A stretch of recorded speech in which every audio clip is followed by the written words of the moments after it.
پھر ماہ رمضان آیا رحمت کی چھائی ہے گھٹا، پھر ماہ رمضان آیا رحمت کی چھائی ہے گھٹا، عاجز ہے تو مانگ دعا، ساجد ہے تو سر کو جھکا، عاجز ہے تو مانگ دعا، ساجد ہے تو سر کو جھکا، مومن کی بس ایک صدا لا الہ الا اللہ، لا الہ الا اللہ، لا الہ الا اللہ۔ ماہنامہ ترجمان القرآن دور حاضر میں قرآن مجید کے پیغام کو سمجھنے کا بہترین ذریعہ تازہ شمارے کی آڈیو ریکارڈنگ پیش کی جا رہی ہے، سماعت فرمائیے۔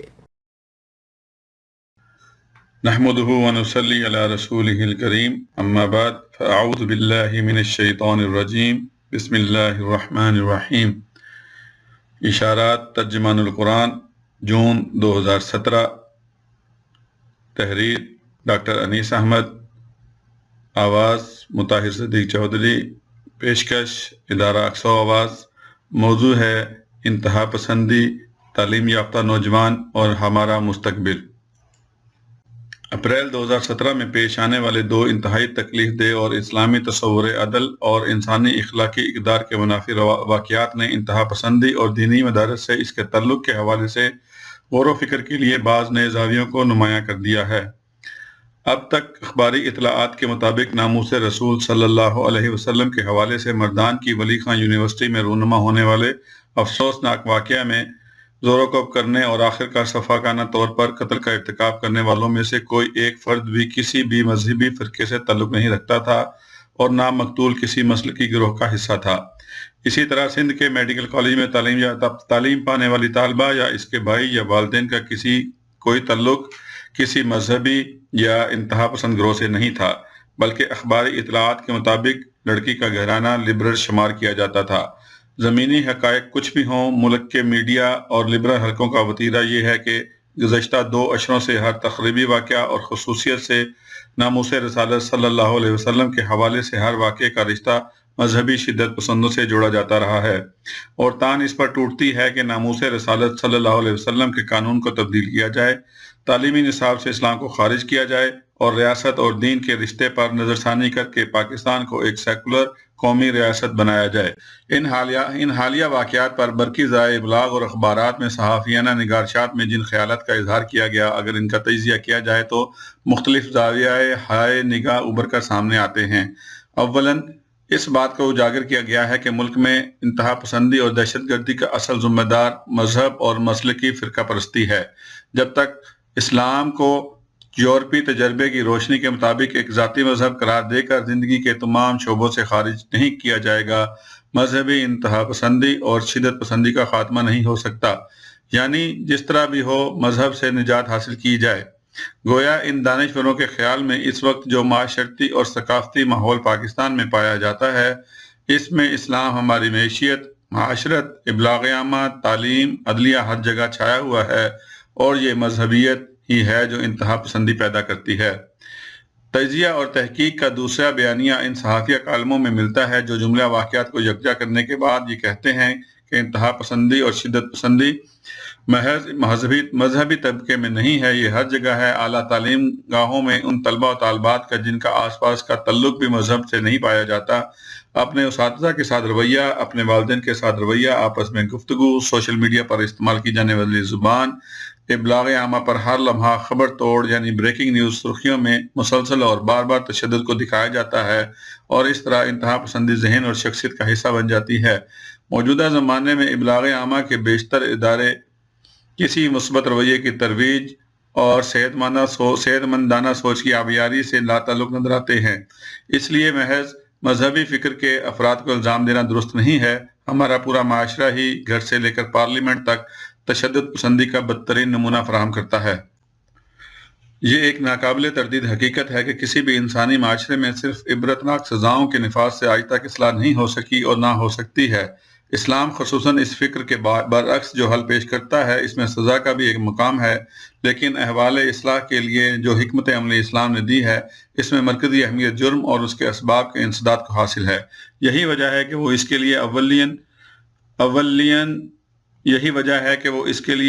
اہمیت فکری اصلاح کو دیتا ہے، جس کے ذریعے سے وہ انسان کے کردار، رویے اور طرز عمل کو ایک نئی شکل دیتا ہے۔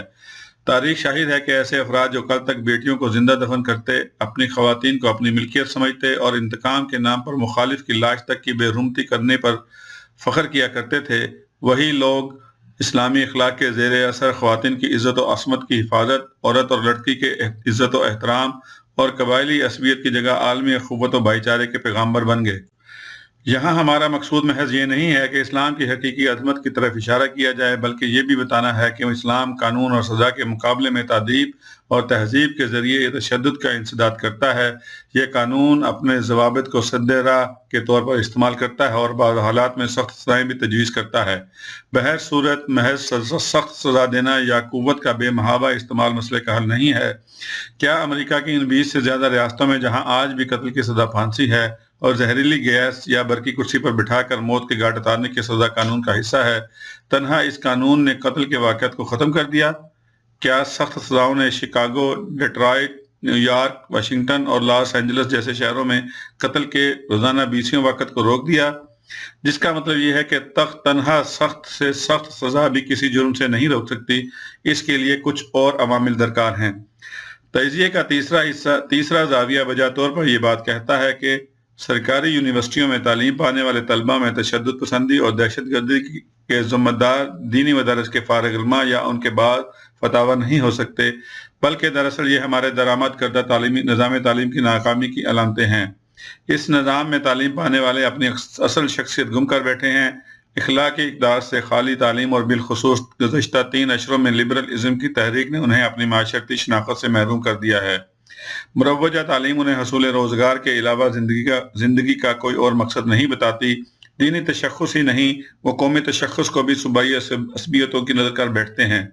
وہ عملاً فضا میں معلق ہیں اور کوئی بھی پرکشش شے انہیں اپنی طرف کھینچ سکتی ہے۔ یہ بآسانی اپنے نفسیاتی دباؤ سے نجات کے لیے منشیات کے عادی بن سکتے ہیں۔ یہ لبرل معاشرے میں جنسی بے راہروی اور نشے کے کاروبار میں پھنس سکتے ہیں۔ یہ عصبیت کا جنون اور صوبائی آزادی اور قومیت کے زیر عنوان ہر سرکاری کیمپس میں طلبہ کی جماعتیں بنا سکتے ہیں۔ یہ زبان کے نام پر قومیت پرست بن سکتے ہیں۔ غرض اعلیٰ تعلیم یافتہ افراد اگر اپنی اخلاقی اور نظریاتی شناخت سے محروم ہو جائیں اور معاشرتی پہچان کھو بیٹھیں تو انہیں کوئی بھی کسی قسم کا لالچ دے کر اپنے مقاصد کے لیے استعمال کر سکتا ہے۔ سرکاری تعلیم انہیں اندر سے کھوکھلا کر دیتی ہے اور انہیں کسی بھی متاثر کن نعرے کے زیر اثر گناؤنے سے گنانے کام کرنے پر آمادہ کیا جا سکتا ہے۔ ان تینوں زاویہ ہائے نظر کا جائزہ لیا جائے تو ان میں کچھ نہ کچھ حقائق کا عکس نظر آتا ہے، لیکن ہماری نگاہ میں جو بات واضح ہو کر سامنے آ رہی ہے وہ یہ ہے کہ دہشت گردی اور انتہا پسندی کا تعلق کسی مخصوص طبقے یا افراد سے جوڑنا ناانصافی ہے۔ سیکولر افراد میں بھی اتنی ہی شدت پسندی پائی جاتی ہے جتنی شدت پسندی کا دعویٰ فرقہ پرست گروہوں کے بارے میں کیا جاتا ہے۔ گویا یہ ایک ملک گیر مرض ہے، نہ صرف یہ بلکہ یہ ایک عالمگیر متعدی مرض کی شکل اختیار کر گیا ہے۔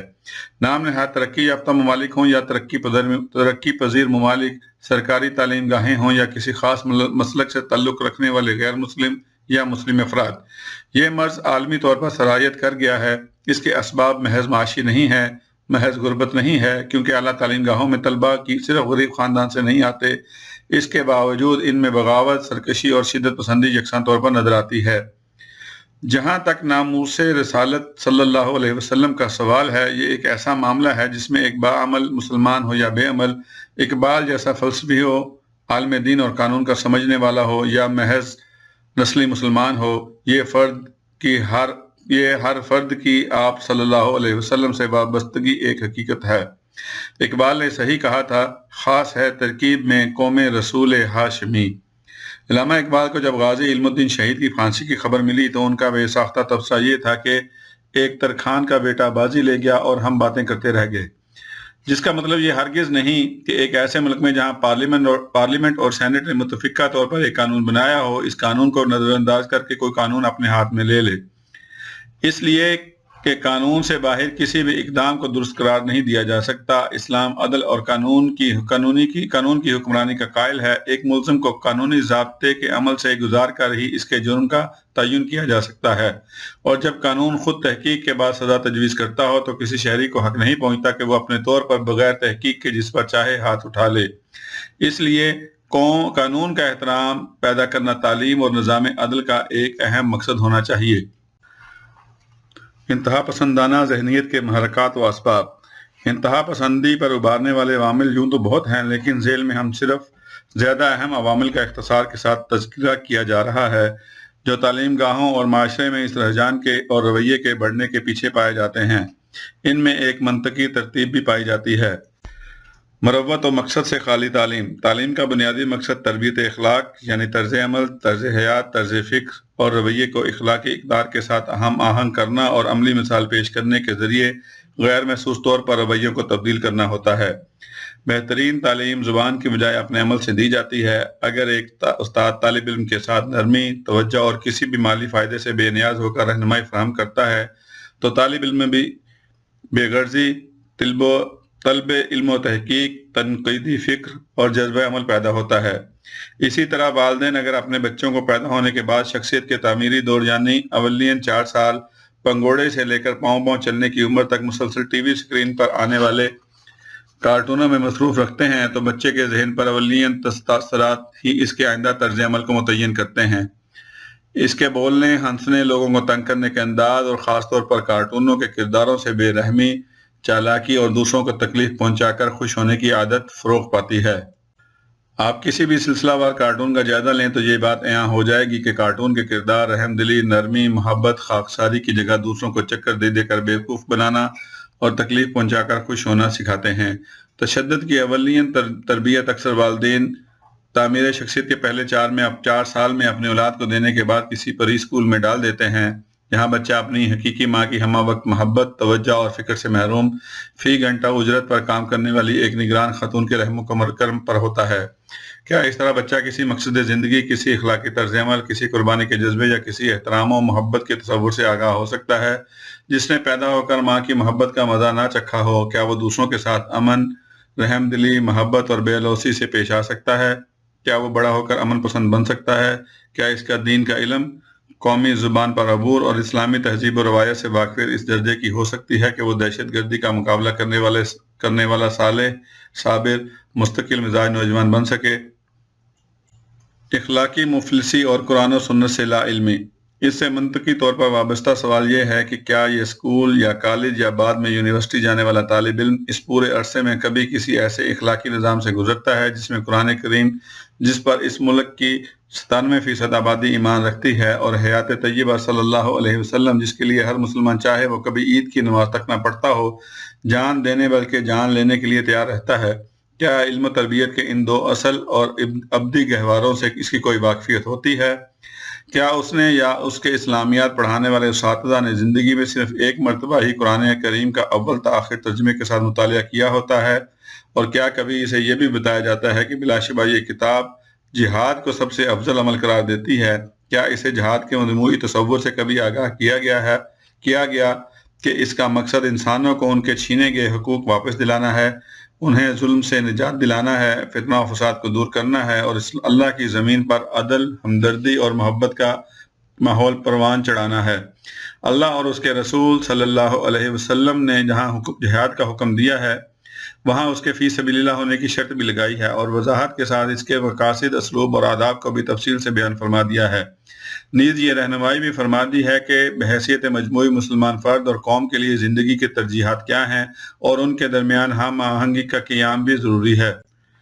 ہمارے تعلیم و تربیت کے نظام نے کیا ان تمام پہلوؤں سے ہماری نئی نسلوں کو آشنا کیا ہے؟ کیا ہماری نوجوان نسل کو کسی نے بتایا کہ قرآن کریم کی غالب تعلیمات کا تعلق معاملات، معاشرت، حقوق و فرائض کی تعلیم اور احکام سے ہے، جبکہ تعزیری اور قانونی آیات انتہائی محدود ہیں؟ کیا انہیں رحمت عالم صلی اللہ علیہ وسلم کی حیات مبارکہ کے ہر دور میں تفصیلی طور پر تجزیے کے ساتھ یہ سمجھایا گیا کہ آپ صلی اللہ علیہ وسلم تمام جہانوں کے لیے کس طرح رحمت ہیں؟ یہ ہے وہ اخلاقی افلاس جس کی موجودگی میں اگر وہ بچہ یا بچی سائنسی یا سماجی مضمون میں ایک نہیں 3 ڈاکٹریٹ بھی کر لے تب بھی اس میں اخلاق، محبت، عدل، تواضع، انکسار، سچائی، امانت، دیانت، قیادت کبھی پیدا نہیں ہو سکتی۔